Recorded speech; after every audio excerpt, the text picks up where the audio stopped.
일타 강사와 함께하는 경제일타해법. 오늘은요, 주식 분야의 대가를 모셨습니다. 박세익 전무님이십니다. 어서 오세요. 안녕하세요. 채슬리 투자자문의 박세익 전무입니다. 새해 복 많이 받으시고요. 올해 어려운 장이긴 하지만 또 잘 대응하면 또 수익을 또 크게 낼 수 있는 그런 장이니까요. 올해 또 대박 내시길 바라겠습니다. 네, 전무님. 올해 여기저기서 얘기 들어보면 다 반도체 얘기만 좀 많이 하는 것 같아요. 네. 모두가 진짜 반도체 하는 것 같은데 이럴 때 반도체만 보는 게 과연 맞을까요? 물론 주식은 분산 투자 네. 해야 되죠. 그래서 뭐 저희도 반도체를 좋게 보긴 하지만 뭐 반도체를 몰빵하지는 않습니다.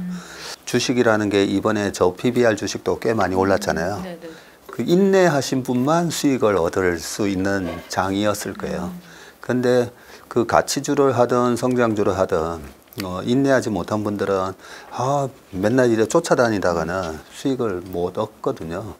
그런데 우리가 어떻게 인내할 수 있느냐, 인내하는 방법이 이렇게 분산 투자하는 겁니다. 분산 투자해 놓으면 당장 내가 사놓은 주식, 요 주식이 안 올라가더라도 또 다른 주식이 올라가면서 좀 기다릴 수가 있거든요. 그런 측면에서 내가 아무리 좋게 보는 섹터가 있다 하더라도 내가 좋아하는 섹터나 주식 절반, 그 다음에 시장이 지금 이 주식이 좋아 라고 얘기해 주는 주식 절반. 그렇게 투자를 해보시면 좀 투자가 좀 지루하지도 않고, 그리고 내가 가지고 있는 주식을 좀 오랫동안 인내하면서 기다릴 수도 있다고 생각하거든요. 지금 시장의 색깔이 좀 바뀌고 있잖아요. 그러면 이번에 저 PBR주의 코리아 밸류업 프로그램이 작동을 한다라고 했을 때, 뭐 현대차 같은 경우에 우선주 배당 수익률이 되게 높았잖아요. 뭐 지금 사실은 얘기는 아닌데 또 아마 조정이 올 겁니다. 조정이 왔을 때 그런 시장에서 최근에 이슈가 됐던 종목들 또 눌림목을 받으면 밸류에이션 해보고 이런 주식은 이 정도에서 사도 되겠다 싶은 것도 좀 사보시고 그렇게 분산 투자를 좀 해보시면 좋을 것 같습니다. 부자들한테 주식 투자 어떤 거 가져있냐 하면 대부분이 삼성전자는 좀 꼭 가지고 있다 이런 이야기가 있었는데 왜 그런 삼성전자를 택하는 걸까요? 네, 아마 오늘 방송 중에 제일 중요한 질문을 하셨어요. 유튜브 중에서 굉장히 잘 나가는 분들이 있잖아요. 구독자 한 150만 이상 되시는 분들. 네. 끝나고 나면 제가 항상 물어보거든요. 네, 어떤 주식 갖고 있냐. 그 거대한 구독자를 가지신 그 부자 유튜버 분들 100에 100명이 전부 다 삼성전자요 이렇게 얘기해요. 그럼 왜 부자들은 삼성전자를 가지고 있나? 자, 여기서 정말 중요한 거 얘기해 드릴게요. 제가 저희 직원들한테도 부자 마인드로 투자하라고 그러거든요. 그럼 부자들은 고수익을 추구하느냐 안정성을 추구하느냐에 있어서 제일 중요한 거는 일단은 내 돈이 깨지거나 혹시나 내 돈을 못 찾을 수 있는 그런 리스크를 제일 싫어합니다. 그런 리스크 관리에서 이렇게 얘기해요. 삼성전자는 언제나 현금으로 바꿀 수 있잖아요. 네, 이 부분이 제일 중요한 얘기입니다. 그래서 내가 어떤 투자를 하든 주식이 됐든 가상화폐가 됐든 아니면 뭐 요즘 문제가 됐든 ELS가 됐든 부동산이 됐든 항상 황금성이 제일 중요해요. 네, 그런 측면에서 삼성전자를 가지고 있는 부자들의 생각은 어차피 배당 한 2% 나오고 어차피 삼성전자는 우상향할 거고 근데 시원하게 못 올라가죠. 네. 그런 측면에서 나는 괜찮아. 삼성전자 작년에 몇 퍼센트 올랐는지 아세요? 아니요, 정확히는 모릅니다. 거의 보합? 별로 그렇게 오르진 않지 않아요? 예, 삼성전자 23년도에 41.9% 올랐어요. 많이 올랐죠?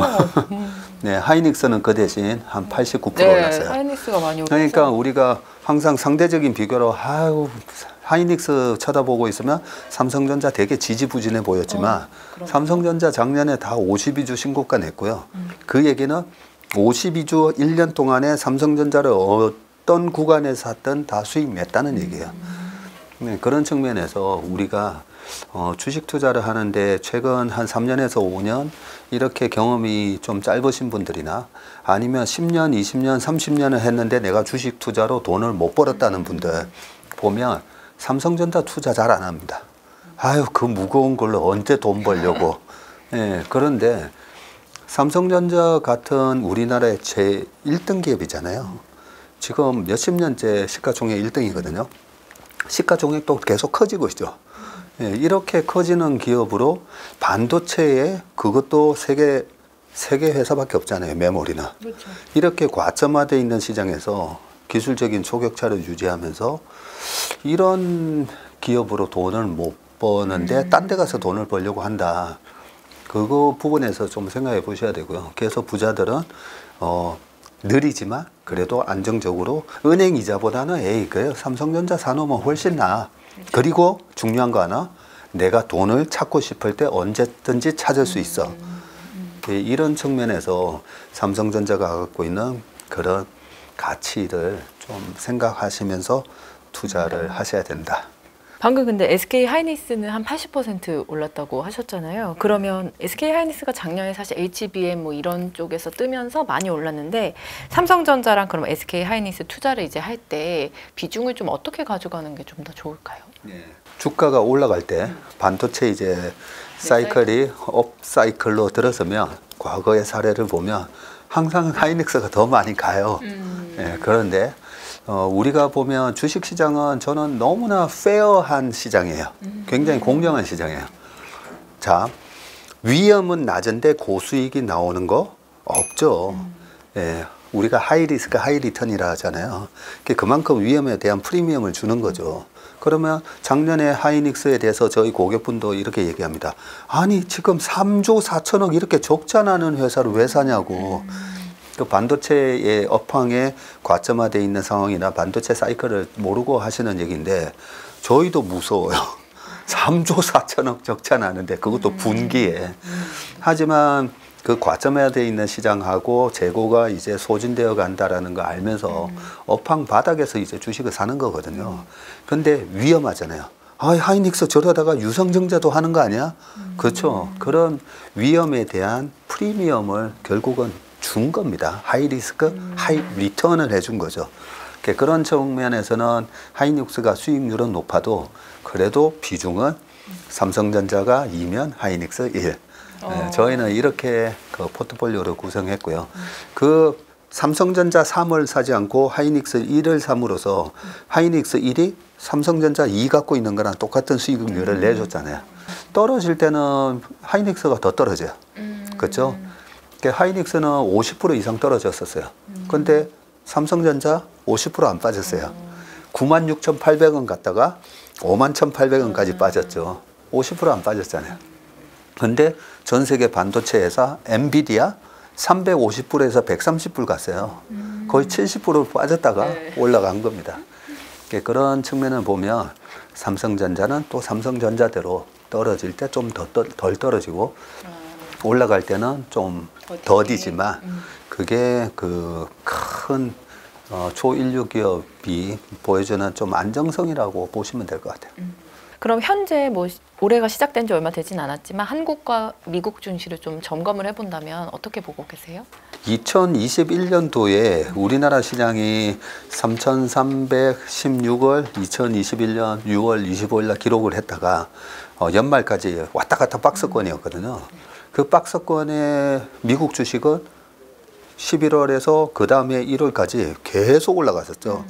그때 나왔던 얘기가 아유, 국장한데 미장으로 와. 맨날 이제 우리 경제방송 댓글에 아직도 국장하고 있냐고 미장으로 와 했었는데 그런데 그때가 결국은 고점이었고 그때 당시에 뭐 엔비디아를 비롯해서 테슬라를 부르짖던 분들이 그 22년 10월 달에 그 뭐 엔비디아도 130불 갔다 했잖아요. 뭐 페이스북 78% 빠지고 웬만한 뭐 빵 기업들 애플 빼고는 다 박살이 났었잖아요.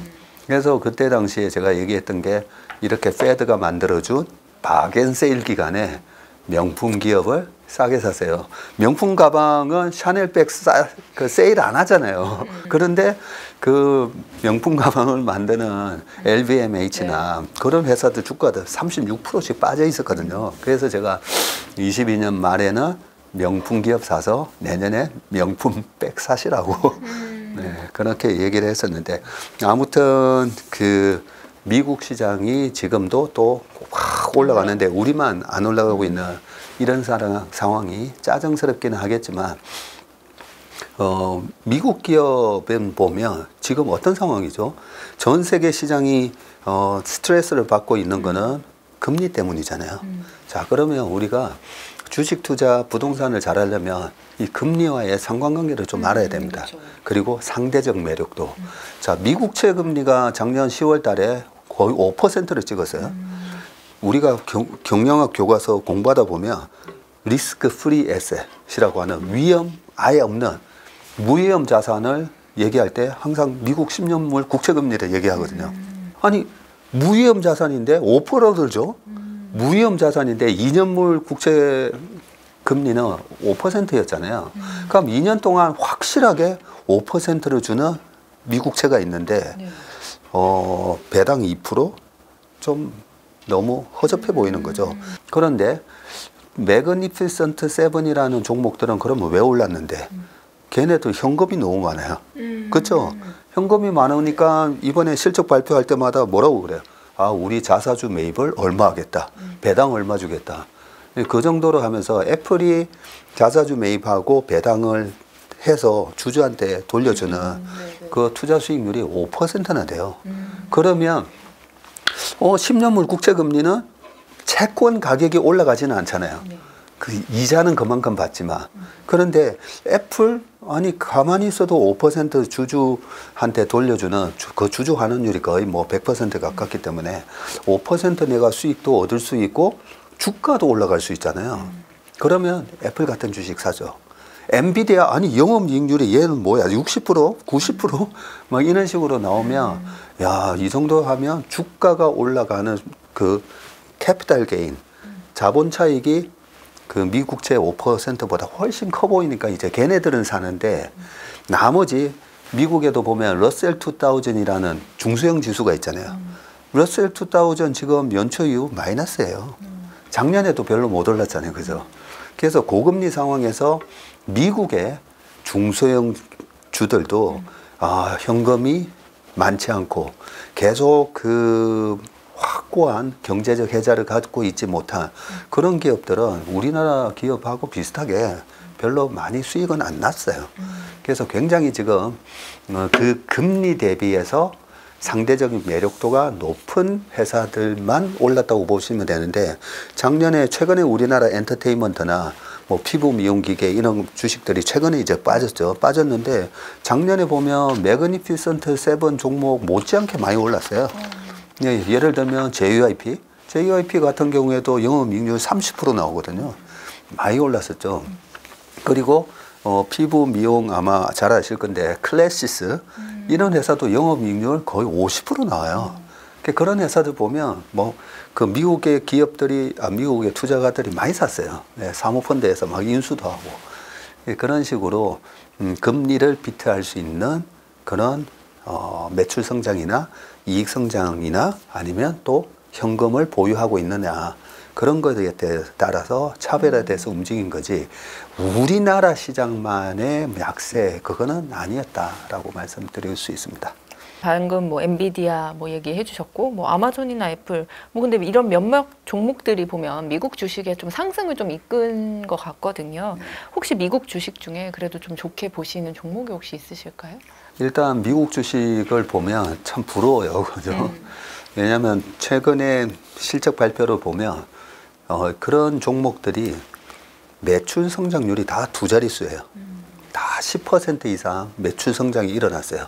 넷플릭스 같은 거 이번에 가격 올렸다면서요. 저는 넷플릭스를 안 해서 모르지만 가격을 올리는데 어쩔 수 없이 뭐 가격 그죠. 다 뭐 만 원 올려서도 10% 인상했는 거 그거 다 따라서 하잖아요. 그죠? 그래서 그 고물가 시대에 가격을 정가시킬 수 있는 능력이 있는지 워런 버핏이 그걸 봐라.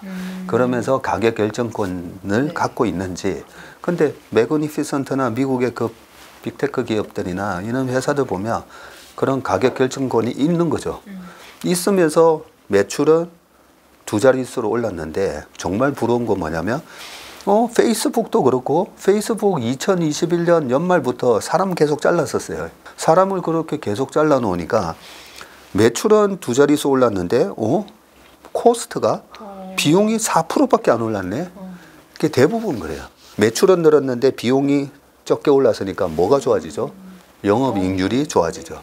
주식의 초보자들은 잘 모르시지만 주식은 영업이익률하고 같이 움직인다고 보면 돼요. 최근에 미국의 10위 안에 들어갔던 기업 중에 반토막 나 있는 기업 있죠. 뭐죠? 어디가 있나요? 아, 이렇게 벌써 이제 소외됐네요. 네. 뭐 1년 전, 2년 전만 하더라도 다들 테슬라. 테슬라요? 벌써 주가가 반토막이 나니까 뭐죠? 지금 이런 반응. 네네. 한 420불 갔다가 지금 200불이 깨졌잖아요.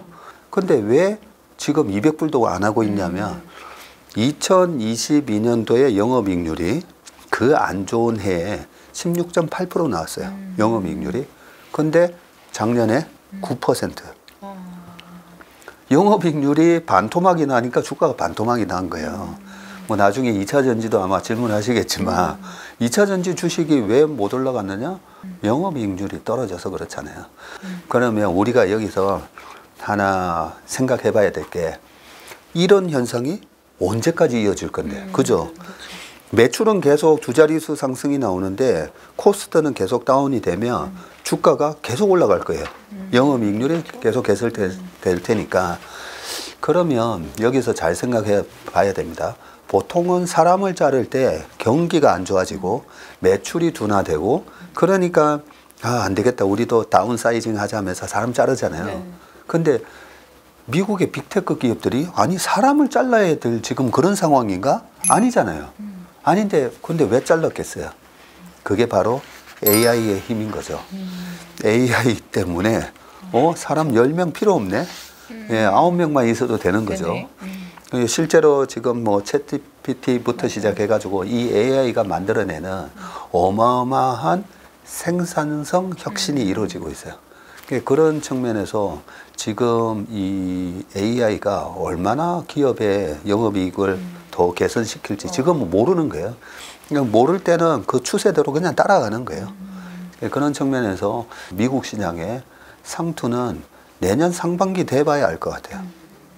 그런 측면에서 미국의 빅테크들 쫓아가는 거는 여전히 유효하다는 생각인데, 자 여기서 주식은 항상 그래도 등락이 있어요. 퀀트로 보면 미국 26년 동안에 그동안의 데이터를 보면 12개월 중에 2달 정도가 마이너스가 나는 달이 있어요. 그 첫 번째 달이 1등이 9월 달이에요. 네, 9월 달에 S&P 500이나 나스닥의 하락률이 거의 5% 가까이 돼요. 네. 꽤 커요. 그리고 또 마이너스가 나는 달이 한 1% 전후에 조정을 받는 달이 2월 달이에요. 이제 2월 됐잖아요. 그러면 지난 11월, 12월, 1월까지 3개월 연속 양봉이 나면서 2월 초까지 이제 주가가 강했거든요. 그리고 딱 이렇게 애플부터 마이크로소프트 저희는 이제 PER을 보거든요. 그 PER을 보면 좀 무거워졌네. 네, 딱 그 느낌이 들어요. 그런데 S&P 500의 전체 PER이 21년 연말에 고점 쳤을 때 그때 PER이 24배였어요. S&P 500의 PER이. 근데 지금 S&P 500이 거의 5천 근처 왔는데 PER이 20.5, 21배이래요. 그러면 지난 고점보다 아직까지 좀 남았네. 그럴 수가 있는데 21년도에는 금리가 어땠냐 보면 그때 금리 올리기 전이었잖아요. 금리가 낮았어요. 금리가 낮으니까 주식의 PER이 높을 수가 있어요. 근데 지금은 10년물 국채금리가 여전히 4% 하는데 PER이 지난 고점이었던 24배까지 갈 수 있을까? 저는 못 간다고 봅니다. 그래서 계속 3개월 연속 내리 달렸는데 지난 9월, 10월 달에도 주가 빠졌었잖아요. 빠졌다가 올라왔잖아요.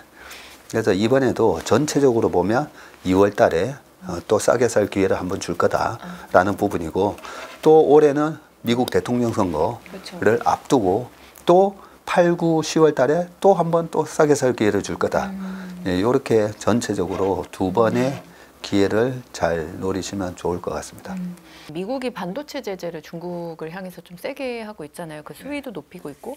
근데 그게 중국의 반도체 결국 자생 능력을 키우는 것 아닌가 이런 얘기도 있는데 그 부분에 대해서 전무님은 좀 어떻게 보실까요? 저는 절대 중국을 무시하면 안 된다고 생각해요. 우리가 자체적으로 막 인공위성 누리호니 뭐니 하는데 자꾸 실패했었잖아요. 중국은 인공위성을 벌써 자기네들이 쏘아 올리고 대단한 걔도 기술력이 있는 나라입니다. 그래서 무시하면 안 되는데 반도체 장비 회사 전 세계 1등이 어플라이드 머티리얼즈이거든요. 그 다음에 우리가 잘 아는 EUV 장비 만든다는 ASML 등등 있는데 1등부터 10등까지 보면 중국 기업 하나도 없어요. 반도체를 생산하기 위해서는 어마어마한 장비들이 필요한데 그게 구축이 안 돼 있어요. 중국의 큰 장점 중에 하나가 만만디거든요. 옛날부터 중국 사람들이 돈 잘 벌고 투자 잘한다 하잖아요. 느긋해서 그래요. 우리나라 분들이 산업화는 빨리 했는데 제가 최근에 우리나라 시장을 보면서 좀 안타까운 게 너무 급하다 마음이. 주식 투자 조급해가지고는 절대 돈 못 봅니다. 중국의 그 만반리 전략 때문에 시진핑 주석이 자국 내 반도체 굴기 계속 밀어붙이긴 할 건데 이 어마어마한 이 반도체 생태계를 다 구축 못 시킬 거예요.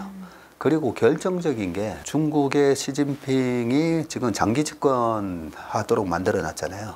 거기서 중국 청년들의 꿈이 바뀌었어요. 그 10년 전만 하더라도 중국 청년들의 꿈은 창업이 꿈이었어요. 근데 지금은 공무원 되는 게 꿈이에요. 그리고 중국에서 많은 수많은 유학생들이 미국을 가서 공부를 하고 나도 중국 가서 다시 창업을 해서 마인처럼 돼야지 라는 꿈이 있었다면 이제는 자국으로 돌아가면 안 되겠네. 그런 측면에서 우수한 인력이 유입이 또 안 될 거다. 그런 측면에서 중국의 반도체 굴기는 앞으로 10년 안에는 안 나온다. 작년부터 지금 뭐 계속 이슈인 게 이제 금리 인하잖아요. 연준에서 얼마 전에 또 기준금리를 동결했는데 뭐 하반기에는 인하될 것 같다. 뭐 이런 예측도 있고요. 올해 미국 기준금리가 조금 어떻게 흘러갈 것으로 보고 계세요? 2004년부터 2006년까지 올릴 때도 0.25씩 베이비 스텝으로 17번 올렸고 그 다음에 있었던 금리 인상 시기에도 2015년 12월부터 2018년 12월까지 그때도 25bp씩 9번 올렸었거든요. 그런 스텝으로 갈 거다라고 생각을 해서 금리 지금부터 올리기 시작하면 한 23년 정도까지 금리 올려야 되니까 금리 인상 초기에는 괜찮습니다. 주가 안 빠집니다. 라고 얘기했다가 25 올리더니 갑자기 50 빅 스텝? 그러더니 그 다음에 자이언트 스텝? 75bp 4번 연속 올렸어요. 거기에 이제 시장이 그냥 박살이 났었죠. 그렇게 75 막 이렇게 전격적으로 금리를 올렸었던 적이 언젠가 보면 제가 주식시장 들어오기 훨씬 전 79년도에 폴 볼커라는 분이 페드 의장을 됐고 그때 400bp씩 막 올리고 했었어요. 그런 모습이 재현이 됐고요. 그런 모습이 재현됐던 1980년, 81년, 82년 그때 두 번의 리세션이 오게 되고 그때는 금리를 올릴 때 주가가 빠졌어요. 반면에 그때는 금리를 내리니까 주가가 오르기 시작해요. 그런 것처럼 이번에 상황이 그때 80년대 초랑 좀 비슷하다고 봐야 되기 때문에 80년대 초로 돌아가서 봤더니 일단은 멈춰야 되는데 금리 인상이 멈췄잖아요 이제. 그리고 피벗이라고 하는 자 이제 멈췄으니까 언제 낮추느냐 지금 이러고 있는데 최근에 그 금리를 인상을 멈추고 낮추기 전까지의 사례를 보면 2006년 8월부터 2007년 7월까지 그 기간 동안에도 보면 주가가 되게 좋아요. 그때 우리나라에서는 막 미래세 펀드 열풍이 막 불고 그리고 2018년 12월 달에 금리 인상을 마무리하고 2019년 8월까지 금리 인하를 하기 전까지도 시장이 되게 좋았어요. 지금 일단은 금리 인상이 멈췄잖아요. 어쨌든 멈추고 10년물 국채금리도 지금 4% 전후까지 떨어져 있어서 금리 인하 이번에 3월 달에 좀 하면 안 되나 이런 얘기를 하시는데 저는 최대한 좀 늦게 좀 해라. 소문에 사고 뉴스에 판다 하는 것처럼 일단 금리 인하하기 전까지 시장이 좀 강할 거다고 생각하기 때문에 빨리 하면 올해 할 수도 있는데 근데 어제 그저께도 보면 ISM 제조 PMI, 서비스 PMI 뭐야 경기 괜찮네 이러면서 올라가잖아요.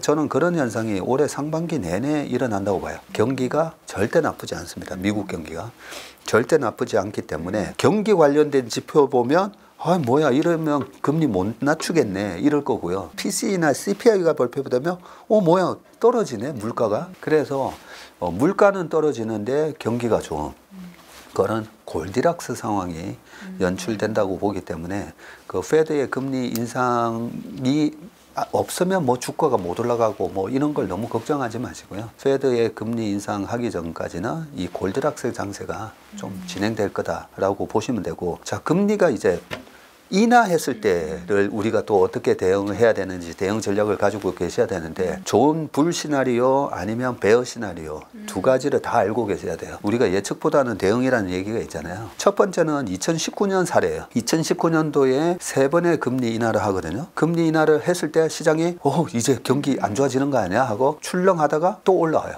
주가가 왜 올라오겠어요? 기업들 실적이 좋으니까. 그리고 두 번째 금리 인하하니까 또 이제는 진짜 빠지나 해서 출렁했다가 또 올라요. 실적이 좋으니까. 그리고 19년 세 번째 금리 인하했을 때 전고점을 돌파해버려요. 전고점을 돌파하면서 S&P 500이 그해 19년도에 28.8%로 끝나요. 자, 그런데 우리가 도망 나와야 되는 시나리오는 언제냐면 2006년도에 금리 인상이 중단되고 2006년 8월부터 2007년까지 금리를 동결했다가 2007년도 후반에 서프라임 모기지 사태가 서서히 이제 불거져요. 2007년 3월 되면 한번 출렁하거든요. 그때 서프라임 모기지 관련된 손실에 대해서 시장에 먼저 알려져요. 2007년은 워낙 중국 모멘텀이 좋았어요. 2007년도에 중국의 경제 성장률, GDP 성장률이 14.1인가 2% 나왔어요. 그 어마어마한 나라가 14% 성장을 했어요. 미국에서는 서프라임 모기지 이거 심각한 문제가 터지는데 라고 했는데 다들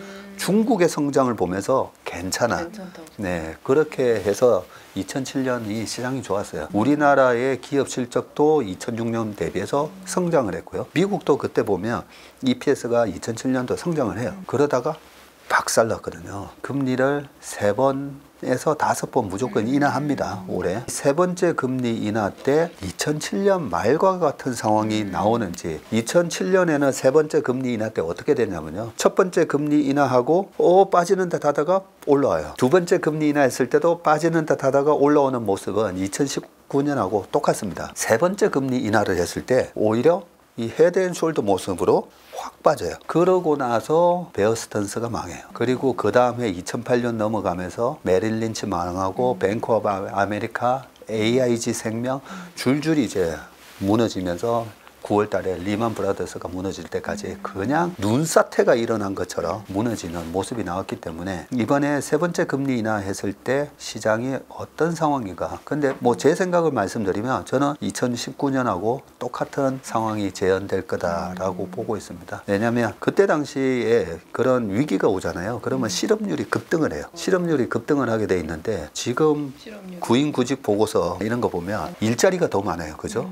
구직하려고 하는 사람 한 명 대비 구인을 하려고 하는 회사가 1.4배 더 많아요. 이런 상황이기 때문에 이번에도 실업률 좋게 나왔잖아요. 3.7% 뭐. 한 4.5% 이하는 아주 고용이 좋다라고 보면 되는데, 그 다음에 지금 2007년과 같은 무슨 서프라임 모기지 같은 사태 같은 게 전혀 안 보여요. 오히려 기술적 패권을 미국이 가져가면서 AI에 또 하나의 생산성 향상이라는 어마어마한 혁신을 만들어내고 있기 때문에 저의 시나리오는 일단은 첫 번째 불 시나리오, 세 번째, 네 번째 금리 인하하면서 오히려 시장이 내년 상반기까지 전고점을 뚫고 올라가는 모멘텀이 나올 거다 생각합니다. 말씀하신 대로 2019년과 비슷한 이제 시나리오로 다운이 됐다가 다시 이제 치고 올라가는 형상을 보여줄 때 뭐 반도체, 뭐 AI, 바이오, 인터넷 뭐 이렇게 좀 성장주들이 좀 뜰 수 있지 않을까 하는 기대감도 있는데 그런 쪽은 조금 어떻게 생각하세요? 금리는 모든 투자 자산의 함수에 큰 영향을 미친다라고 보면 되고요. 저는 이제 바이오를 썩 좋아하지는 않습니다. 왜냐하면 예측 가능성이 너무 떨어져요. 그리고 저 같은 경우에는 항상 이 글로벌 나스닥 미국 시장의 모멘텀하고 같이 항상 보거든요. 2005년과 같은 상황에는 미국의 바이오도 나쁘지 않았어요. 그런 측면에서 이번에 바이오한테 뭐 붐이 불까? 근데 바이오도 금리에 엄청난 영향을 받아요. 지금 상장돼 있는 바이오 회사는 그나마 괜찮긴 한데 바이오는 뭐예요? 신약 개발 임상 1상, 2상, 3상 가면서 어마어마한 돈이 들어가잖아요. 특히 임상 3상에 들어갔는데 금리가 급등하면서 펀딩이 안 되잖아요. 그러면 회사가 망합니다. 그런 차원에서 그동안에 바이오가 코로나 때 임상도 못했고요. 그때는 금리는 낮았는데 임상을 할 수가 없었죠. 그래서 리오프닝이 돼서 뭔가 좀 하려고 했더니 금리가 확 올라가서 오히려 펀딩이 또 안 되고, 그럼에도 불구하고 미리 자금 확보를 했기 때문에 임상이 제대로 진행된 회사들은 최근에 라이센싱 아웃 발표가 나왔잖아요. 그렇게 고금리 상황을 잘 견뎌왔다. 그런 바이오 기업 중에서도 모멘텀이 나올 거라고 생각하고요. 근데 어떤 기업이 좋은지는 저는 모릅니다. 그 다음에 금리가 바로 떨어지지는 않겠지만 올해 하반기 내년 되면 이제 의미 있게 좀 떨어진다고 보는데, 그렇게 CPI가 거의 2% 초반까지 떨어지면서 금리가 의미 있게 떨어지면, 그러면 금리 때문에 고통을 받았던 기업들이 다 올라갈 거예요.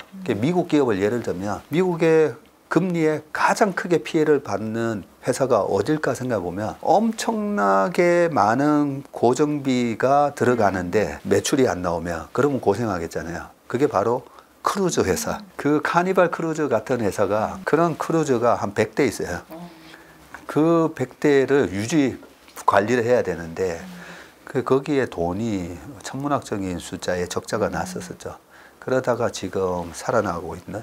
그러면 부킹은 작년부터 풀 부킹이 됐는데 크루즈가 잘 되려면 일단 금리가 낮아져야 되고, 그 다음에 유가도 낮아져야 되는데, 그동안 또 전쟁 터지고 하면서 유가 130 갔었잖아요. 재작년에 130 갔다가 이번에 다시 한 90불 갔다가 이제 떨어지기 시작하는데, 유가는 떨어지는데 금리가 안 떨어졌어요. 항공사도 마찬가지죠. 우리나라 항공 전부 다 보면 리스 금융으로 비행기 가져오는 거거든요. 그러니까 엄청난 리스 이자가 또 들어가는 거죠. 그런 측면에서 최근에 보면 유가도 떨어지고 수요도 회복하고 있고, 이제는 금리까지 떨어지면 그러면 그거는 거의 뭐 수학처럼 주가가 올라오게 돼 있어요. 거기다가 딱 하나, 우리나라는 중국 여행객이 많이 와야 되는데, 지금 우리나라의 노선별로 보면 2019년 코로나 대비해서 100% 이상 회복된 노선은 일본. 일본은 2019년 대비 180% 회복됐어요.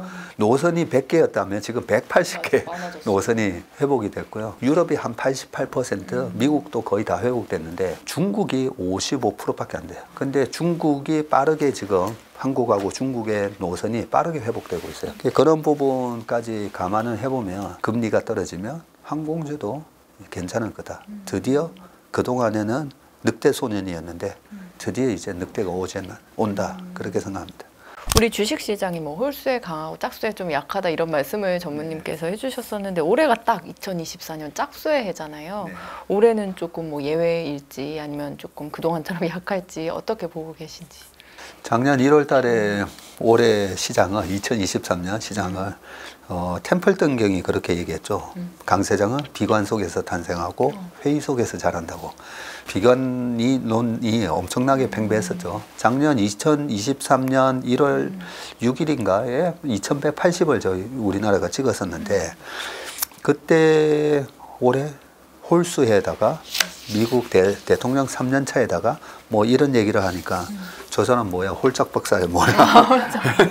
주식을 홀짝으로 하나? 네, 그런 식이었는데, 퀀터에 의해서 홀수해가 그렇게 시장이 좋은 해였고요. 그래서 작년에 코스닥이 27%, 우리 코스피도 18% 이상 상승했잖아요. 그리고 나스닥, 뭐 필라델피아 반도체 지수 다 올랐습니다. 근데 이 홀짝은 미국 시장에도 어느 정도 약간은 영향이 있지만 우리나라 시장은 엄청난 영향을 줘요. 그래서 작년은 이 비관 속에서 좀 강세 마인드를 갖고 낙관적인 마인드로 투자를 하세요라고 얘기를 했다면, 자, 올해 짝수예요. 짝수인데 미국 대통령 선거가 있는 짝수에는 한마디로 코스닥이 박살나는 해요. 네. 그래서 올해는 코스닥은 웬만하면 하지 마세요. 그냥 코스피 중심으로 하세요 라고 얘기하는데, 실제로 경험해 보지 못하면 저 박정무 또 홀짝 이론으로 이상한 소리 하네, 이럴 수가 있는데, 하여튼 올해는 코스닥보다는 코스피고요. 이게 2022년도도 짝수해였잖아요. 2022년도에도 코스닥이 한 34% 빠졌습니다. 그 코스닥의 짝수해에 평균 수익률이 98년 이후로 평균 수익률이 마이너스 17.5%예요. 반면에 홀수해의 코스닥의 평균 수익률은 플러스 40%예요. 그래서 작년에는 좀 용감하게 코스닥 주식 하셨으면 돈을 버는 해였었고요. 근데 작년 하반기부터 이제 짝수의 영역에 이제 들어오기 때문에 코스닥 주식들이 좀 약세를 보이는데, 물론 그 중에서 영업이익률이 단단하게 30% 유지가 되고 그런 기업들은 마이너스 고점 대비 지금 벌써 50%, 뭐 JYP 같은 경우도 반토막이 지금 나 있거든요. 그런 기업들은 PR이 싸지면 막 사고 싶어져요. 사고 싶어지기 때문에 모든 코스닥 주식이 다 떨어지는 건 아니겠지만, 특히나 어떤 주식들이 박살이 나냐면 성장 스토리가 되게 탄탄을 했는데 뭐지? 예, 그런 종목들이 성장 스토리에 기스가 나는 주식들은 떨어지게 돼 있습니다. 예, 그런 식으로 올해는 코스닥에서는 위험관리, 예, 반면에 코스피에서는 대통령 선거가 있는 4년차 짝수회잖아요. 네. 이럴 때는 미국의 경제 성장률이 어떻게 되냐면요, 평균 3.8% 나오면서 절대 나쁘지 않아요. 미국 대통령 4년차 중에서 경제 성장률이 좋은 1, 2등이 보면 이 4년차예요. 오히려 경제가 나쁘지 않고, 최근에 보면 ISM 제조 PMI, 서비스 PMI 다 이렇게 돌아서잖아요. 네. 2016년도가 딱 그랬어요. 2016년도 1월 달에 어떤 일이 있었냐면 홍콩 ELS가 낙인 들어갔는데 박정무 어떻게 해야 돼? 지금 고객 계좌 홍콩 ELS 마이너스 45% 됐는데, 그러면서 교보증권 압구정 지점에서 긴급 SOS 세미나 요청이 왔던 게 2016년 1월이었어요. 2016년 트럼프랑 힐러리의 대선이 있었던 해잖아요. 그 해도 결국은 코스피는 플러스 한 3%로 끝났는데 코스닥이 마이너스 한 7%로 끝나요. 근데 지수가 마이너스 7인데 2015년 상반기까지 어마어마한 바이오장이었거든요. 그 바이오장에다가 중국 소비 관련된 뭐 화장품 주식 등등 해가지고 높은 멀티플을 받았던 기업들이 2016년에서 17년 상반기까지 박살이 납니다. 네, 그런 측면에서 조심을 해야 되는데, 2016년, 특히나 2017년 가면요, 상당히 경기가 되게 좋아요. 왜냐하면 ISM 제조 PMI가 16년 초에 바닥을 찍고 계속 올라와요. 계속 올라오면서 결국은 2018년 1월 달 우리나라 시장 코스피가 2600을 찍을 때까지 시장이 랠리였었거든요.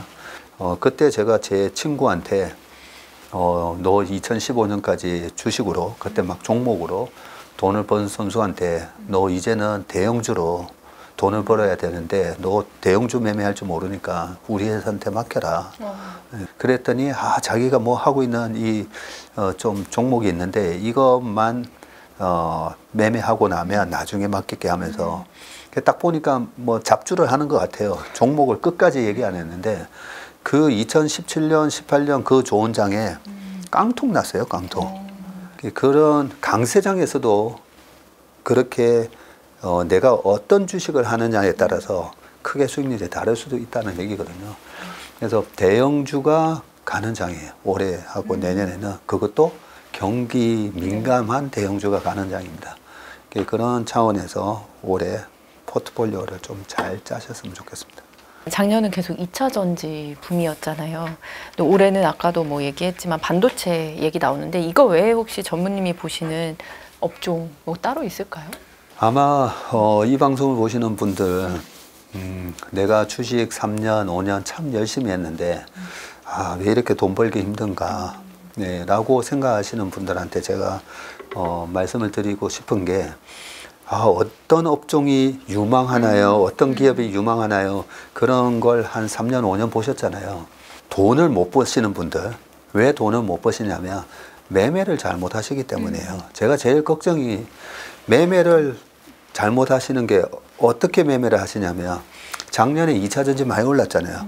작년에 2차 전지 주식 10배 났다가 그래도 한 5배로 끝났으면 그래도 벌었다라고 할 수 있잖아요.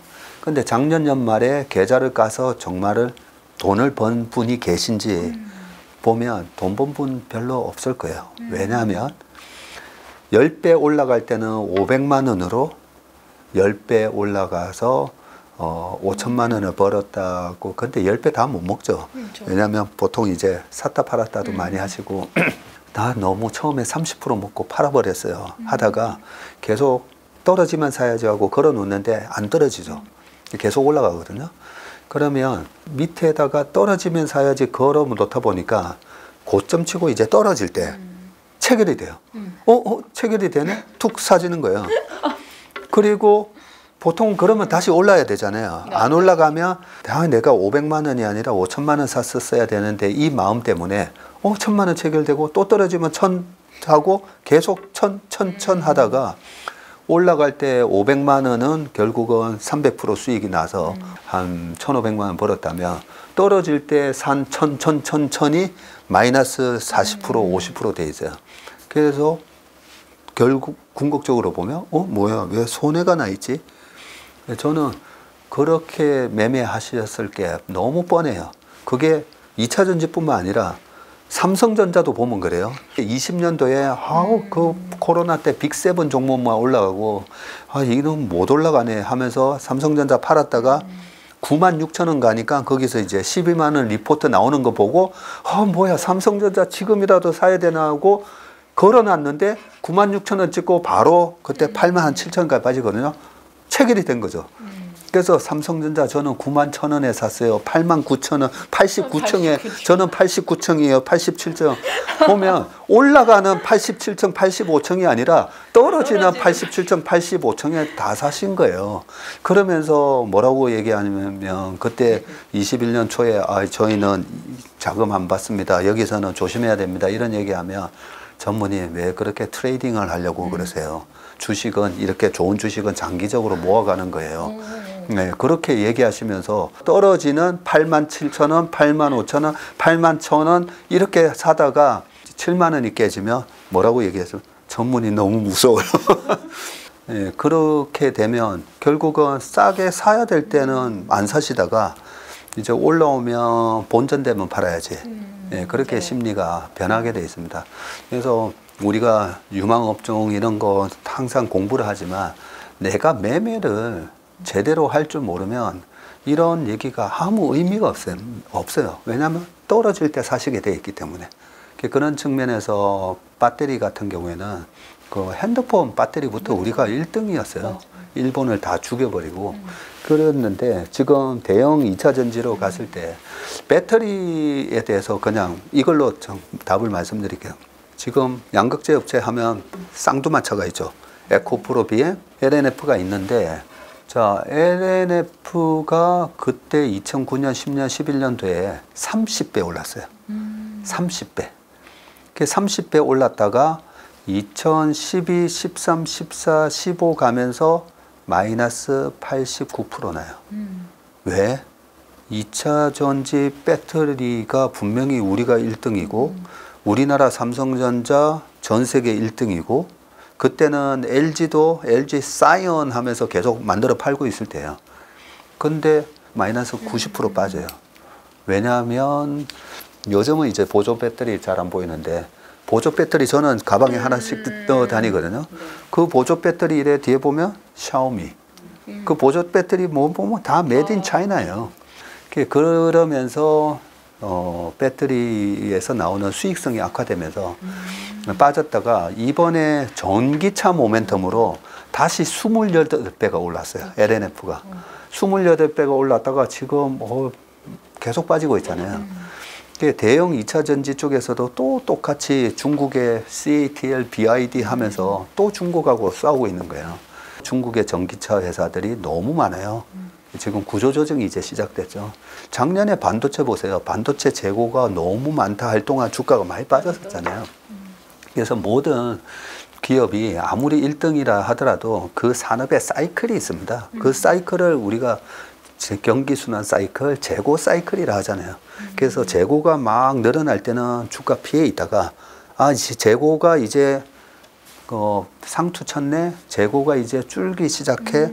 재고가 줄기 시작해야 공장 가동률도 늘어나고 본격적으로 이제 생산이 되니까 그런 걸 감안을 해보면 좀 기다렸다가 사도 된다라고 생각합니다.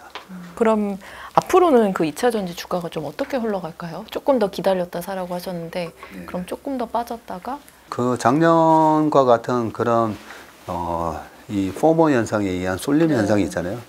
주가가 어디까지 빠질까는 그 쏠림 현상과 함께 밸류에이션을 봐야 되죠. 밸류에이션을 봐야 되는데 지금 2차 전지 섹터 발표하는 거 보면 일단 가장 큰 형님이 LG엔솔이잖아요. LG엔솔 이번에 어닝 쇼크 나왔잖아요. 그런 측면에서 제가 아까 주가는 영업이익률이라 했잖아요. 그래서 테슬라도 16.8%에서 9% 나오면서 테슬라 주가도 반토막 나 있어요. 그런 상황에서 테슬라가 올해 2024년에 예상 영업이익이 10% 회복한다고 돼 있거든요. 그게 진짜 회복하는지는 모르겠지만 LG 엔솔의 가장 위에 전기차 메이커들의 이익이 개선이 돼야 됩니다. 그런 부분에 있어서 영업이익률이 개선되는 게 나왔을 때 그때부터 주식을 사면 되는데 그 아까 삼성전자 얘기하듯이 저는 계속 장기적으로 모아갈 거니까 걱정 마세요 하면서 막 계속 사지는 마시라는 거죠. 네. 그러다가 못 견딥니다. 예. 현대차나 기아 뭐 이런 자동차 섹터는 조금 어떻게 보세요? 현대, 기아 이번에 밸류업 프로그램이 있기 전까지만 하더라도 PER 4배였죠. 4배. 야, 이게 말이 되나라는 부분이었는데 기아차 같은 경우에는 영업이익률이 11% 기록하면서 전 세계 자동차 영업이익률 최고를 기록을 했죠. 보통 우리가 BMW 있잖아요. BMW가 영업이익률이 한 11% 나왔었어요. 도요타도 영업이익률이 한 10에서 11% 나오는 거였는데 다른 자동차 메이커들이 영업이익률은 떨어졌는데 이번에 기아차가 놀라운 실적을 낸 거였습니다. 자, 그런데 과거의 자동차의 주가 흐름을 보면 굉장히 중요하게 봐야 될 게 있어요. 아니 이렇게 좋은데 얼마 전에 현대 기아 쭉 빠졌다가 이번에 올라왔잖아요. 그러면 빠질 때는 왜 빠졌는데 보면 환율 때문에 그래요. 이번에 일본하고 축구하는 것도 일본하고 붙으면 우리가 이길 수 있을까? 일본 FIFA 랭킹 17이고 우리가 23인데 일본하고 붙으면 무조건 이겨야 되는데 근데 자동차도 똑같아요. 일본이 1등이죠. 도요타 넘버원. 그게 브라질하고 붙는 거나 마찬가지였어요. 그런 상황이에요. 자동차는. 그런데 그 브라질 축구와 같은 일본이 엔화가 고평가가 돼 있으면 그러면 아무리 브라질이라도 안 돼요. 그게 언제였냐면 2009년, 10년, 11년도에 소위 말하는 차화정 장세 때. 그때 지금 원엔 환율이 900원 정도 하잖아요. 그때 1,500원이었어요. 1,500원. 1,500원이다 보니까 900만 원짜리 차가 1,500만 원, 9천만 원짜리가 1억 5천에 팔린다고 생각하면 돼요. 가격 경쟁력이 안 되다 보니까 그때 우리나라 현대기아차가 그때도 엄청나게 주가가 3년 내내 올랐었는데 이번에 환율이 엔화 약세가 돼버리니까 그렇게 좋은 실적을 내고도 PER 4배에 머물렀던 거죠. 자, 근데 최근에 도요타 쇼크라고 사태가 하나 일어났죠. 2008년 말에도 그때도 도요타 리콜 사태가 있었거든요. 그게 어느 정도의 어떤 약간 조작인지는 모르겠지만 그걸로 미국의 자동차를 좀 부흥시키려고 했던 이슈가 아니었을까 싶은데 사실 우리가 어부지리로 그때 현대기아차가 미국 시장에서 시장 점유율이 북미 시장에서 4%에서 8.9까지 올라가요. 일본 자동차 저거 그 브레이크 문제 있는 거 아니야 하니까 안전의 위험을 느끼니까 일본 차를 안 샀던 거죠. 거기다가 엔화 가치도 높아졌었고 최근에 850까지 떨어졌던 엔화가 900원대로 올랐죠. 이러면 다시 현대기아차가 엔화가 혹시 이거 강세로 가나? 이런 흐름 속에서 반등이 들어왔던 거고요. 그리고 현대기아차가 또 잘하고 있어요. 현대는 제네시스 브랜드가 굉장히 잘 안착을 하고 있죠. 제네시스라는 브랜드가 팔리기 시작하면서 현대차의 평균 판매 ASP가 확 올라갔어요. 27,000불 하다가 한 4만 불대로 확 올라갔고 기아는 SUV를 워낙 잘하고 있죠. 예, 그런 측면에서 영업이익은 11%까지 올라갔고 그런 상황에서 이번에 주주환원 정책도 좋게 발표를 했고 그러면 지금 현대차 같은 경우에도 주가가 많이 올라오긴 했지만 여기서 확 다시 제자리로 떨어지질 않는다고 봅니다. 왜냐하면 앞으로 올해 연말 내년에 금리가 떨어지면 이제는 3% 2.5% 국채 사서 금리를 주는데 현대차에서는 번 걸 많이 주주한테 돌려주고 배당 수익률이 4.8%, 우선주 같은 경우에는 7% 이렇게 나오면 그 배당 수익률에 대한 메리트가 되게 좋거든요. 올해 시장을 투자를 하시면서 중간중간에 또 막 노이즈가 있을 거예요. 2016년도에는 영국이 갑자기 EU 탈퇴한다고 브렉시트 이런 것들이 있으면서 주가 한 번씩 확 빠지거든요. 예, 그랬을 때 저는 우리나라 자동차 주가는 빠지면 바이언 딥스 하자. 예, 빠졌을 때 눌림목 매수를 하자. 그런 생각입니다. 매매 타이밍을 못 잡는 경우가 많다고 하셨는데 또 반대로 매수 타이밍도 분명히 있는데 놓치는 경우가 있을 것 같아요. 주식시장이 이제 조정할 때 좀 사야 되는 이 매수 타이밍을 어떤 신호를 보고 저희가 알 수 있을까요? 우리나라 시장은요, PBR 0.9 밑에서 사면 과거 25년 동안에 한 번도 터진 적이 없어요. PBR 0.9 밑에 사서 5년, 10년 기다리면 당연히 먹겠지. 근데 5년, 10년이 아니라 1년 안에 항상 먹고 나왔어요. 그리고 그 평균 수익률이 얼마냐면 40% 나왔어요. 그래서 PBR 0.9라는 그런 기준을 갖고 매매하셔야 돼요. 그 기준이 없으면요, 떨어지면 더 떨어질 것처럼 보이고, 올라가면 또 한없이 올라갈 것처럼 보이고, 그렇게 맨날 쫓아다니다가는 절대 돈 못 봅니다. 우리나라 시장은 특히나. PBR 1배가 올해 2,800이라고 보시면 돼요. 2,800에서 10% 빼면 2,520인 거죠. 이번에도 2,520 또 깼었잖아요. 2,400 한 20까지 갔다가 또 금방 2,600 오잖아요. 2,600 온 거 보고 와 이제 가능하고 또 쫓아서 또 빠지잖아요. 네. 그래서 이 파도 타기를 잘 하셔야 되는데 그 파도 타기에 있어서 기준점이 PBR 0.9, 2,520이다 보시면 되고 그래서 저는 2,520 밑에 PBR 0.9에서는 주식을 웬만하면 한 90% 채워가는데 1, 2월 달이 약간 조정장이었기 때문에 현금을 1월 초에 좀 만들어 놓은 상황이기는 하고요. 그리고 우리가 풀 베팅을 해야 되는 시점은 차트에 보면 일봉, 주봉, 월봉 그리고 분기봉도 있어요. 분기봉도 있고 연봉도 있어요. 제가 하도 연봉 얘기했더니 네이버에도 연봉이 요즘 나오는 것 같은데 연봉에서 5년 이평선, 20년 이평선 보통 5, 20, 60 이러잖아요. 그래서 10년 이평선을 그려서 보면 우리나라 10년 이평선이 깨질 때는 뭔가 위기가 왔을 때 깨지거든요. 근데 바로 복원을 해요. 10년 이평선도. 작년에는 10년 이평선이 2,300 정도였어요. 작년에 2,270 갔었죠. 작년 10월 달에. 그리고 작년 1월 달에 2,180도 가고 바로 회복하잖아요. 그래서 10년 이평선이 깨지면 약간 돈 빌려서 사도 돼요. 그래서 올해는 10년 이평선이 2,390 정도로 지나가고 있기 때문에 2,400이 깨지면 컨빅션 바이라고 해요. 우리가. 예, 확신을 갖고 사도 된다. 예, 그렇게 생각을 하시고 그 다음에 0.9배, PBR 0.9, 2,500 밑에서도 내가 컨빅션. 그래서 타이밍을 보는 게 아니라 가격을 보고 사야 된다는 거죠. 올해 미국 대선이 있고 뭐 바이든이냐 트럼프냐 이제 누가 당선되느냐에 따라 뭐 국제 관계도 아무래도 변화가 있을 수밖에 없을 것 같은데 주식 시장에는 변동이 좀 없을까요? 트럼프 스트레스를 올해 많이 겪을 것 같아요. 오늘도 제가 신문 보는데 트럼프 내가 당선되면 관세를 바로 100% 올려버릴 거야. 그 신문 기사 읽기도 겁나요. 아니 그러면 트럼프는 왜 저럴까? 근데 트럼프가 협상의 달인이잖아요. 그래서 그 크레이지맨 전략, 미친놈 전략을 쓰거든요. 말을 세게 던져놓고 협상할 때 야 내가 100대 때린다 했는데 그래 10대만 때려줄게. 이러면 10대예요 하면서 감사합니다. 이런 전략인 거죠. 트럼프가 만약에 대선 후보로 계속 11월까지 나온다면 그 스트레스에 아마 시달릴 겁니다. 그것 때문에 중국 시장도 지금 굉장히 저평가되어 있는데 못 올라오는 부분도 있고요. 우리 시장도 거기에 아무래도 좀 영향을 받는 부분도 있고. 그런데 트럼프가 만약에 이번에 당선되면 어떡할 건데?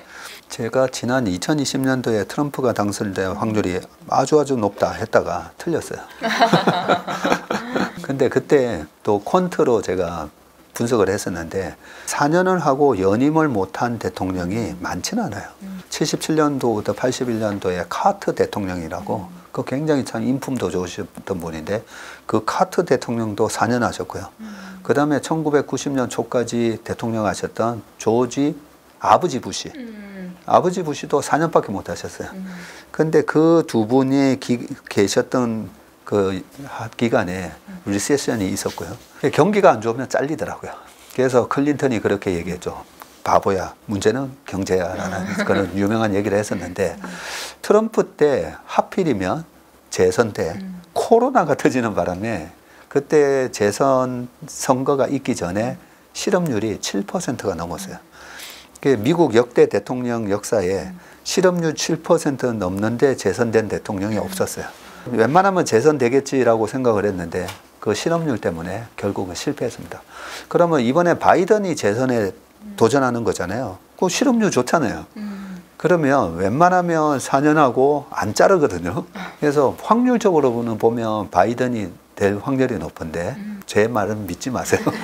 지난번에도 틀렸기 때문에 그냥 우리가 트럼프가 된다라고 생각해 보자고요. 그런데 트럼프가 되면 관세를 올리니 어쩌니 하면서 결국은 아메리카 퍼스트예요. 그죠? 그때도 2020년 힐러리를 이기고 트럼프가 당선됐을 때 트럼프는 법인세를 18%까지 인하하겠다고 했어요. 기업이 번 돈에서 정부가 34%나 가져가다가 나는 18%만 가져갈게. 그러면 나머지는 누가 가져가는 거예요? 나머지는 임직원들 보너스 아니면 주주의 몫이에요. 그죠?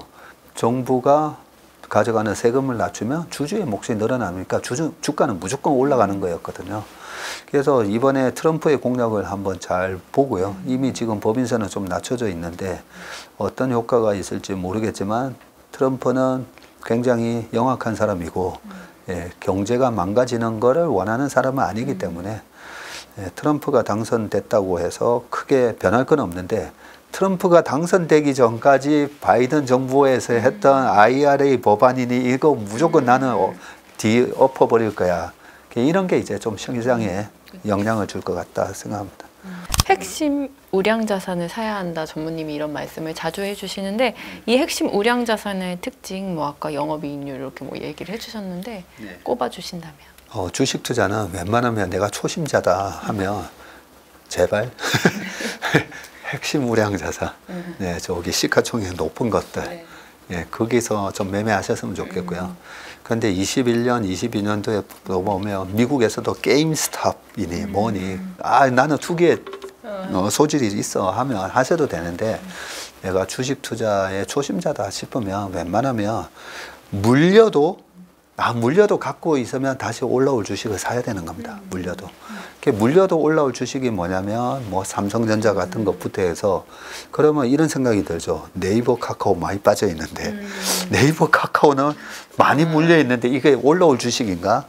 그런 생각 드시잖아요. 네이버는 진작에 바닥치고 올라와서 1억 원에 있는데 카카오는 뭐 저점이 깨졌었죠. 근데 왜 저점이 깨졌나 봤더니 이 정도로 부패가 심했어? 이런 게 있었잖아요. 그런데 그런 부분이 과거에 우리나라 대기업도 재벌 총수가 감옥에 가잖아요. 그때부터 주가가 많이 올라갑니다.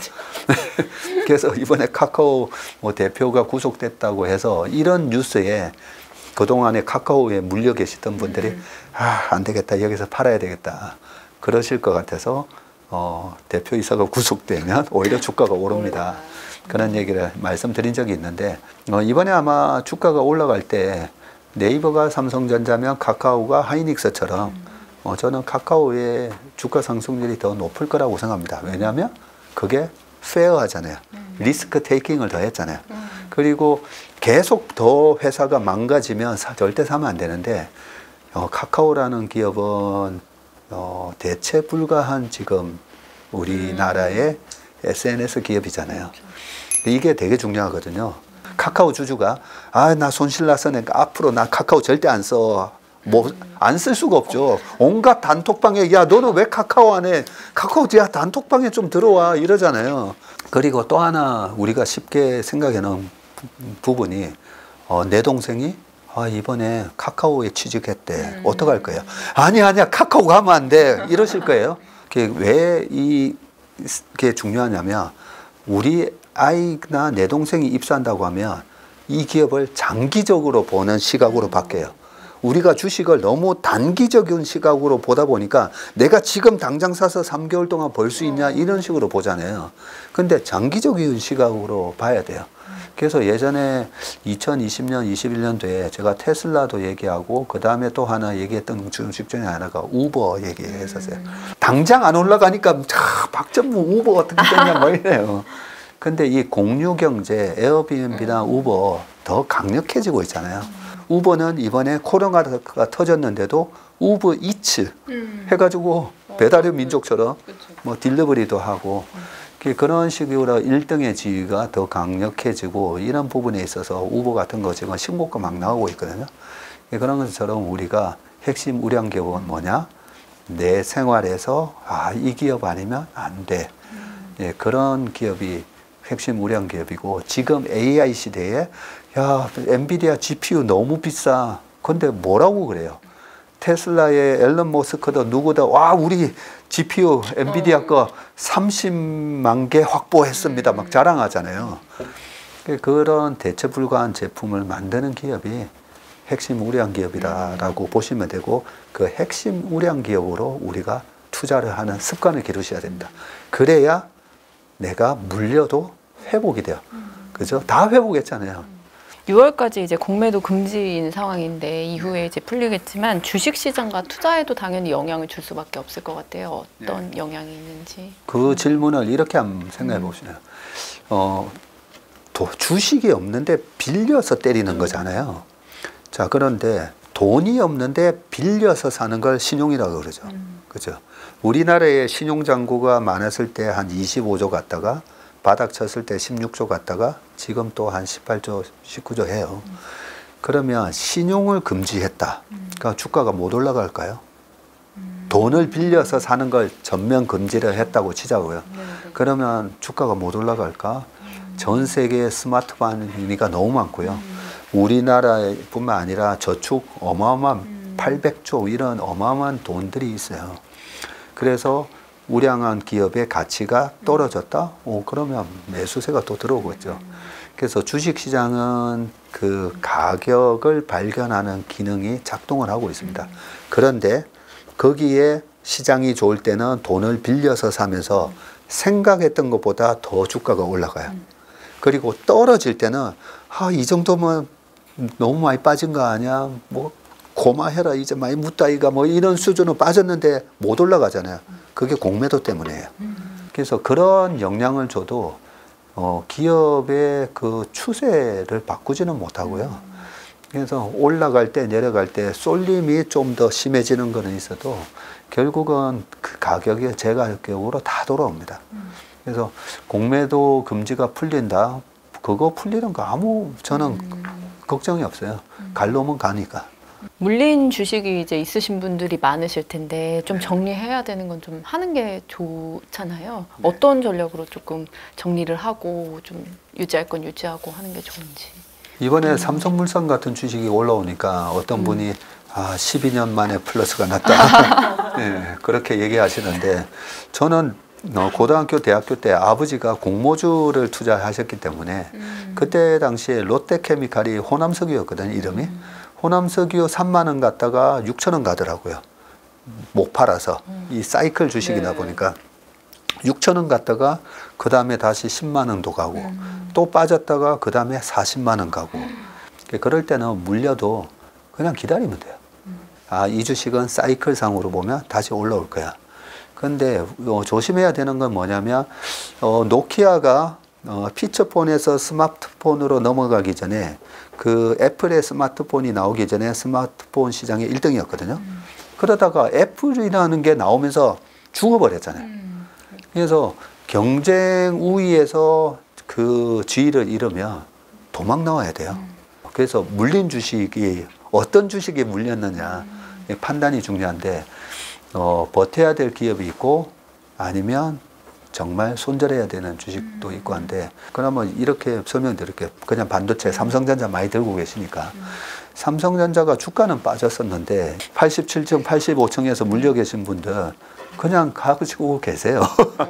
왜냐하면 삼성전자 보면 항상 2, 3년 쉬다가 또 전고점 돌파 2, 3년 쉬다가 전고점 돌파 근데 왜 전고점을 돌파했겠어요? 여기서 굉장히 중요한 게 있습니다. 주식 투자하는 데 있어서 자 메모리의 서플라이어 공급자가 확 늘어났느냐?